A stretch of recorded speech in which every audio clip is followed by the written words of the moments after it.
Makeup കഴിഞ്ഞ് വന്ന ക്ഷീണത്തിലിരിക്കുകയാണ്. ഒരു ചെറിയ ടിപ്പ് പറയാൻ വേണ്ടി വന്നതാ. എന്റെ ബ്രൈഡ് ആവാൻ പോണ കുട്ടികളോടായാലും അതല്ലെങ്കിൽ ബ്രൈഡ് ആവണ കുട്ടികൾക്ക് കുറെ ടിപ്സ് കാര്യങ്ങളൊക്കെ ഞാൻ എന്റെ വീഡിയോസിൽ ഇടാറുണ്ട്. അതായത് സ്കിൻ കെയർ എങ്ങനെയാണ്, അല്ലെങ്കിൽ ഇന്ന സിറം എന്തിനാണ് തേക്കേണ്ടത്, അല്ലെങ്കിൽ എന്തൊക്കെ ചെയ്യണം, ബ്രൈഡ് ആവാൻ പോണ കുട്ടികൾ എങ്ങനെയൊക്കെ ചെയ്യണം. എപ്പോഴും പറയണതാണ് ബോഡി എപ്പോഴും ഹൈഡ്രേറ്റഡ് ആക്കി വെക്കുക, നന്നായിട്ട് വെള്ളം കുടിക്കുക, ബോഡി എപ്പോഴും കൂളിംഗ് ആക്കി വെക്കാൻ.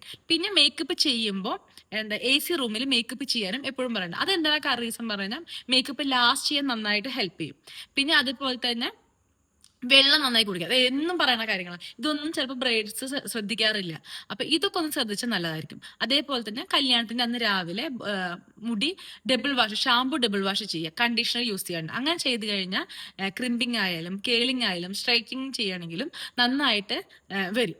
പിന്നെ നമ്മുടെ സ്കിൻ കെയർ കറക്റ്റ് ആയിട്ട് നമ്മൾ ഏതാ മേക്കപ്പ് അടിച്ച് അവരോട് പറയും, ഞാൻ ഇങ്ങനെയൊക്കെ ചെയ്യാറുണ്ട്, ഞാൻ എന്തൊക്കെ ചെയ്യണമെന്ന് നേരത്തെ ബുക്ക് ചെയ്യണ ആൾക്കാർക്ക് പറയാം. അവർക്ക് ഒരിക്കലും നമ്മുടെ സ്കിൻ കെയർ എന്താണെന്നോ അല്ലെങ്കിൽ ഇങ്ങനെയാണ് സ്കിൻ കണ്ടീഷൻ എന്താണെന്നോ അവർക്ക് ഒരിക്കലും അറിയില്ല. ഭയങ്കര സ്വെറ്റിംഗ് ഉള്ള കാര്യങ്ങളായാലും ഒക്കെ അവരോട് നമ്മൾ പറഞ്ഞു കൊടുക്കുക.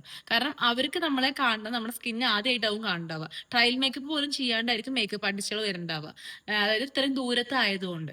അപ്പൊ അവരോട് ജസ്റ്റ് ഒന്ന് പറഞ്ഞു കൊടുക്കുക, അല്ലെങ്കിൽ ഞാൻ ഇങ്ങനെ സ്കിൻ കെയർ ആണ്, ഇത് എന്തൊക്കെ ചെയ്യണം അല്ലെങ്കിൽ ഏതൊക്കെ ചെയ്യണം എന്ന് അവർക്ക് പറഞ്ഞു കൊടുക്കുക. പിന്നെ ഈ കല്യാണം കഴിഞ്ഞ ശേഷം ഒരു സ്പാ ചെയ്യണത് എന്റെ ബ്രൈഡിനോട് പറയുന്ന കാര്യങ്ങളാണ്.